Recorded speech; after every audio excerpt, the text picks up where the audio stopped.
Hai guys, di video kali ini kita akan membahas sebuah cerita yang berjudul Money Heist Season 1. Money Heist Season 1 adalah sebuah series yang bercerita tentang sekelompok perampok elit yang dipimpin oleh seseorang yang disebut Profesor. Sebelum kita ke alur ceritanya, jangan lupa untuk like, comment, subscribe, dan nyalakan loncengnya ya. Tanpa berlama-lama lagi, langsung aja kita ke alur ceritanya. Cerita dimulai dengan diperlihatkan seorang wanita yang menjadi buronan polisi setelah berkali-kali melakukan perampokan bersama kekasihnya. Naasnya perampokan itu gagal total dan berujung pada kematian sang kekasih. Wanita itu pun menjadi frustasi dan berniat kabur ke negara lain. Di tengah keputusasaan,nya ia dihampiri oleh seorang pria yang dikenal dengan nama Profesor. Profesor kemudian menawarkan sebuah bisnis di mana si wanita akan bergabung dengan kelompok perampokan elit yang akan melakukan perampokan terbesar di negara tersebut. Karena sudah tidak memiliki pilihan lain, si wanita itu pun akhirnya setuju untuk bergabung. Setelah itu ia pun dikumpulkan bersama beberapa anggota lain. Profesor lalu mengajak mereka ke sebuah tempat yang menjadi markas mereka selanjutnya. Tak tanggung-tanggung, selama 5 bulan ke depan mereka diharuskan mengikuti perkuliahan perampokan. Sehingga operasi perampokan nanti diharapkan akan berjalan mulus tanpa adanya kesalahan sedikit pun. Pada pertemuan pertama mereka memilih nama kota sebagai nama samaran anggota yang pertama bernama Berlin, seorang perampok yang sudah banyak melakukan perampokan besar. Oleh sebab itu Profesor mempercayainya sebagai kapten. Anggota selanjutnya adalah Moskow, seorang perampok yang ahli dalam membuat lubang. Lalu ada Denver, anak dari Moskow yang ahli dalam bela diri. Kemudian ada seorang hacker yang sangat jenius, Helsinki, dan also yang merupakan veteran perang Serbia yang sangat terbiasa dengan segala jenis senjata. Selanjutnya ada seorang penipu bernama Nairobi yang sudah membuat uang palsu sejak berusia 13 tahun. Dan anggota yang terakhir adalah si wanita yang memilih nama Tokyo sebagai nama samarannya. Mereka semua direkrut oleh si Profesor yang sangat ahli dalam merencanakan perampokan dengan sangat matang. Profesor tidak memiliki catatan kepolisian atau daftar kependudukan sejak ia berusia 19 tahun. Oleh sebab itulah ia juga dijuluki sebagai hantu. Selama 5 bulan Profesor mengajarkan semua detail penting terkait perampokan yang akan mereka lakukan. Profesor menegaskan bahwa mereka dilarang membunuh siapapun. Sampai akhirnya hari perampokan pun tiba. Mereka menggunakan pakaian berwarna merah lengkap dengan topengnya yang khas. Kelompok perampokan ini akan melakukan perampokan di Badan Percetakan Uang Negara. Di sana mereka menyandera sebanyak 67 orang termasuk pegawai dan para yang sedang melakukan kunjungan. Salah satu siswi bernama Ellison Parker akan menjadi tawanan kunci untuk misi perampokan kali ini. Mereka pun mengumpulkan semua tawanan di aula gedung dan meminta mereka semua untuk menyerahkan handphonenya sesuai rencana dari Profesor. Rio dan Tokyo sengaja mengecoh para polisi dengan berpura-pura keluar dari gedung dan kembali masuk agar polisi mengira mereka semua terperangkap di dalam gedung. Padahal hal itu dilakukan agar mereka memiliki waktu yang cukup untuk mencetak uang sebanyak 2,4 miliar. Namun saat eksekusinya Rio ternyata terkena tembakan dari seorang polisi. Hal itu pun membuat Tokyo marah dan menjadi tidak terkendali. Profesor dan Berlin pun mengetahui kalau ternyata Rio dan Tokyo selama ini diam-diam telah menjalin hubungan, dan hal itu sangatlah ditentang oleh Profesor. Karena bagaimanapun juga mereka akan mengganggu kelancaran rencana perampokan. Setelah itu seorang penyidik kepolisian bernama Raquel Murillo ditugaskan untuk menangani kasus tersebut. Di sana ia juga bertemu dengan seorang intel negara yang bernama Prieto Rakyat lalu diminta untuk bernegosiasi dengan pihak perampok yang berada di dalam gedung, di mana telepon itu akan langsung terhubung dengan Profesor. Sayangnya negosiasi itu ternyata tidak menghasilkan kesepakatan di antara keduanya. Setelah itu Berlin meminta semua tawanan untuk mengganti pakaian mereka dengan baju yang sama seperti perampok. Pada malam harinya pasukan khusus yang akan menerobos masuk ke dalam gedung. Namun rencana itu ternyata tidak disetujui oleh Raquel, karena akan membahayakan semua tawanan yang berada di dalam. Lalu dia menjelaskan salah satu tawanan yaitu Ellison Parker adalah anak dari duta besar Inggris. Jika mereka tak melakukan apapun untuk menyelamatkannya, maka peperangan antar negara akan terjadi. Semua itu ternyata sudah diprediksi oleh Profesor. Jadi mereka pun meminta Ellison untuk menelpon pihak kepolisian dan mengatakan kalau semua tawanan saat ini berpakaian persis seperti perampok. Nah hal itu tentu saja akan membuat pihak kepolisian menjadi bimbang. Karena jika mereka menyerang sekarang, mereka bisa saja menembak para tawanan yang tidak bersalah. Alhasil semua pasukan khusus pun diminta mundur oleh pihak kepolisian. Setelah menggagalkan rencana, pasukan khusus tawanan pun diminta untuk mulai bekerja mencetak uang sebanyak mungkin. Di sisi lain, Rakel pun pergi ke kafe dekat gedung untuk mengabari ibunya. Tak disangka profesor berada di sana, dan meminjamkan handphonenya pada Rachel. Tanpa ada rasa curiga sedikit pun, Rakel pun menggunakan handphone profesor untuk menghubungi ibunya. Keesokan harinya, Berlin membawa seorang tawanan bernama Monica untuk mengumumkan sesuatu di luar gedung bahwa semua tawanan menggunakan pakaian yang sama persis dengan pakaian perampok. Sehingga polisi tidak bisa menembak mereka.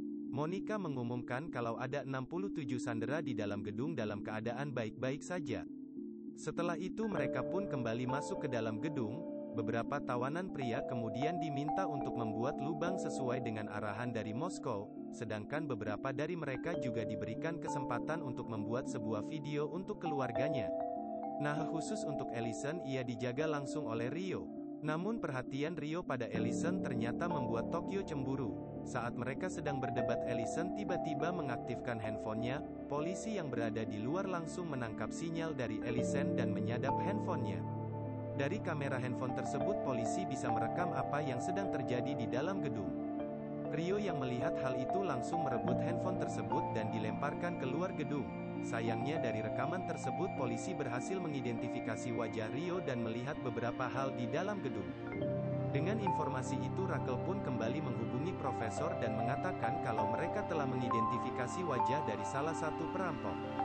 Karena hal itu, profesor meminta Berlin untuk menggeledah semua tawanan dan memastikan agar mereka semua tidak memegang handphone.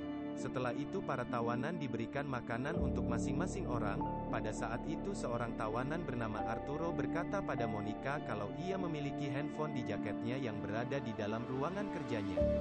Monica adalah sekretaris sekaligus selingkuhan Arturo yang sekarang sedang mengandung bayi mereka. Setelah sarapan, semua tawanan pun digeledah satu persatu. Monica yang menderita penyakit kepanikan serius meminta izin untuk dipisahkan dari para tawanan. Rio pun akhirnya mengaku pada Berlin perihal apa yang sebenarnya terjadi sebelumnya. Berlin lalu marah pada Rio dan memintanya untuk memisahkan urusan pribadi dan pekerjaan. Scene lalu beralih memperlihatkan profesor yang kembali menemui Rakel. Profesor terus mencoba mendekati Rakel dan mencoba mengintip sesuatu di handphone Rachel. Namun ia pun terciduk oleh Rakel yang langsung menggeledah profesor di hadapan semua orang. Sayangnya Rakel tak menemukan barang-barang mencurigakan dari profesor. Dan bahkan sang pemilik kafe mengaku mengenal profesor sejak lama. Karena merasa malu dan bersalah, Rakel pun akhirnya pergi meninggalkan kafe tersebut. Kemudian Danvir masuk ke dalam ruangan sambil membawa obat-obat untuk orang-orang yang sakit. Tak lama kemudian Berlin datang menghampiri mereka. Berlin lalu menyuruh Monica untuk kembali ke tempat tawanan yang lain.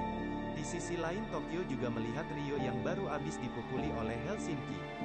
Tokyo marah dan menembak beberapa CCTV di dalam gedung. Ia pun menelepon profesor dan mengancam akan membunuh siapapun yang berani menyentuh Rio. Nah, dari sini konflik internal di dalam kelompok pun mulai melebar. Seluruh anggota kesal pada sikap Tokyo yang dinilai selalu mengacaukan rencana karena urusan pribadinya. Sementara itu Danvir yang diperintahkan untuk membunuh Monica tidak tega melakukannya. Sehingga ia hanya menembak kaki Monica dan menyembunyikannya di ruangan brankas. Di sisi lain, Ibu Rakel terlihat panik saat cucunya tiba-tiba menghilang. Ia pun mencoba menelpon Rakel. Namun tak ada jawaban. Ia pun menelpon nomor yang baru menelponnya tempo hari. Dan nomor itu adalah nomor profesor. Profesor lalu pergi ke tenda polisi di depan gedung dan memberikan teleponnya pada Rakel. Rakel yang panik tidak sadar kalau ia membawa handphone profesor. Profesor lantas memanfaatkan kunjungan itu untuk melihat semua yang ada di tenda polisi tanpa dicurigai oleh siapapun. Sementara itu Tokyo dan yang lainnya terlihat marah.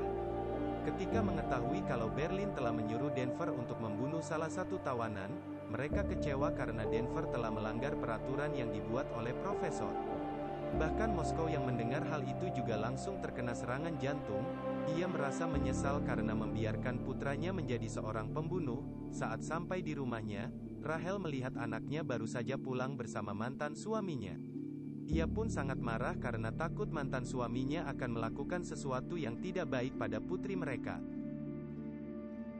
Di sisi lain Danvir pergi ke ruangan brankas untuk mengobati luka di kaki Monica. Denver ingin mengeluarkan peluru di kakinya. Monica melarangnya, ia takut jika ia tak kuat menahan rasa sakit dan akan membahayakan bayinya. Moskow yang baru sadar teringat akan kesalahannya karena telah mengajak Denver dalam misi itu. Ia pun berjalan ke aula dan membuka pintu gedung tersebut. Danvir yang melihat hal itu segera menahan ayahnya dan mengatakan kepada ayahnya kalau ia tak mau bunuh siapapun. Barulah setelah itu ayahnya bisa bernafas lega. Setelah itu Denver mengajak ayahnya untuk pergi melihat keadaan Monica. Setelah kejadian itu Moskow meminta izin untuk bisa keluar menghirup udara segar dan Fir pun mengajak beberapa tawanan untuk keluar lengkap dengan topeng mereka. Nah, saat mereka sedang menghirup udara segar di atap gedung, Arturo tidak sengaja mendengar pembicaraan antara Denver dan ayahnya tentang Monica. Ia pun marah dan membuat keributan. Nah, karena merasa panik Danvir dan Moskow berpura-pura berlutut agar dianggap sebagai tawanan, namun Arturo tetap mengamuk sambil menodongkan pistol palsu yang ia pegang. Hal itu pun membuat pasukan khusus salah paham mengira Arturo sebagai perampok. Dengan perintah dari Rakel, pasukan khusus pun menembaknya. Di saat itulah polisi baru mengetahui kalau yang mereka tembak adalah tawanan. Arturo lalu dibawa kembali ke dalam gedung dan diberikan pertolongan pertama oleh para perampok. Rachel yang merasa bersalah lalu menelpon pihak perampok untuk meminta izin agar tim medis bisa masuk ke dalam gedung. Hal itu pun ternyata diizinkan oleh Profesor. Pada malam harinya dua anggota tim medis dan Angel masuk ke dalam gedung. Di saat yang sama pula kedua polisi lainnya juga menyelinap masuk melalui lubang ventilasi. Profesor yang memantau semuanya dari sisi CCTV langsung mengenali Angel sebagai polisi. Profesor pun langsung menghubungi Berlin dan yang lainnya dan mengatakan kalau orang yang berkacamata adalah seorang polisi. Setelah itu pada saat penggeledahan, tim perampok langsung memasangkan penyadap suara di dalam batang kacamata yang digunakan oleh Angel. Sampai saat ini semua rencana Profesor berjalan dengan cukup baik. Dan part 1 pun akhirnya selesai. Kalau kalian suka dengan series ini, komen sebanyak-banyaknya ya, biar Mimin makin semangat buat ngelanjutin seriesnya. Mimin harap kalian semua suka ya dengan alur cerita kali ini dan sampai jumpa, bye.